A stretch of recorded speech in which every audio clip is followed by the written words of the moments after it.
Okay, Seton. Poll question for hour one, the Paul question. The Paul question. Who had the best year? Ooh. Caitlin Clark had a monster year for sure. Yeah. Patrick Mahomes. Yeah. He's having a great year. Super Bowl. Yeah. Simone Biles had a massive year. That's a real good suggestion. Okay. That's a hell of a comeback for her. She only gets to have a good year every 4 years.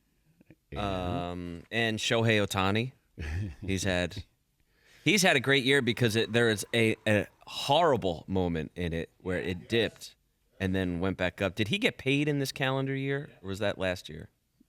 I think going into this season, got paid. I think he deferred a lot of it, I think. He got paid a gajillion dollars, managed to shake off a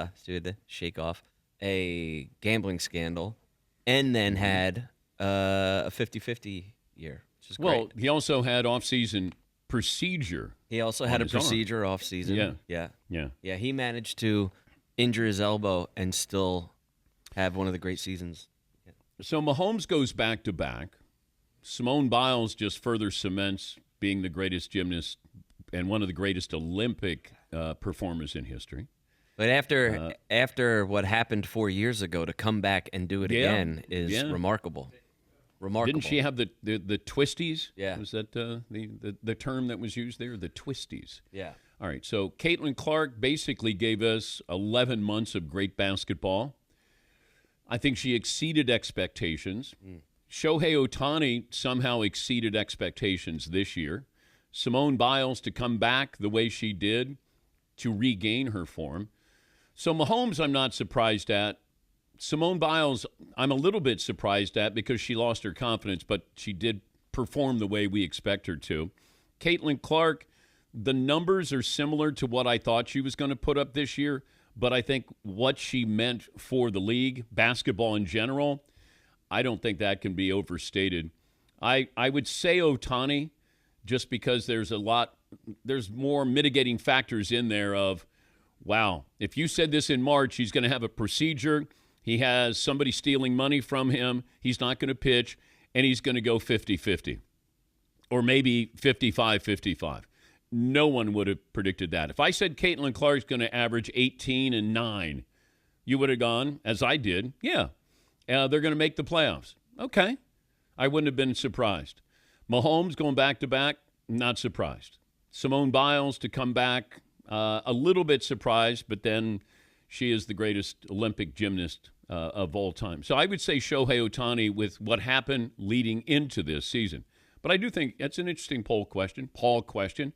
Anything else? Does anybody disagree with me on this, Paul? I think, like you said, the effect of Clark is almost bigger than her play on the court. What the change she had to lead the WNBA to way more relevancy and way more money and all the different things, expansion. The Ohtani thing, the bar was a little low. I've got the rundown from when it was announced that Ohtani would play and hit this year. We were pretty surprised. When I thought it was going to be Tommy John and a total missed season. And to that bar was really low to start the season of what he would do.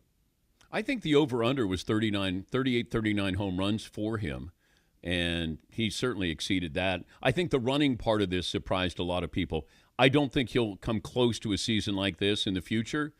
First of all, he's 30. If he starts to pitch again, he's not going to be running as much.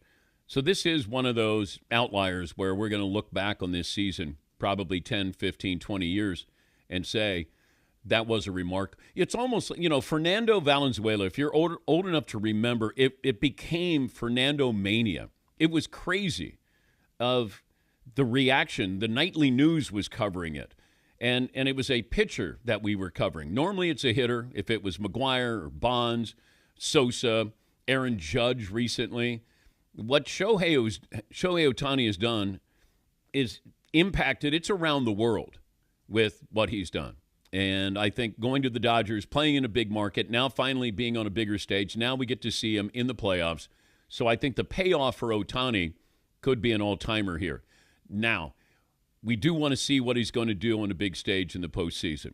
Mike Trout had 3 games in the postseason. Those might be the only 3 games that he'll have in his postseason. If Ohtani would happen to pitch in the postseason, And Dave Roberts said, look, the window's open just a little bit here. He didn't say the door, I don't think. I think he said the window there of him pitching. Maybe if he comes in, a couple of innings in relief. So there is that stage that's set for him, potentially, in the postseason. Yes, Paul. I would add one thing on Mahomes.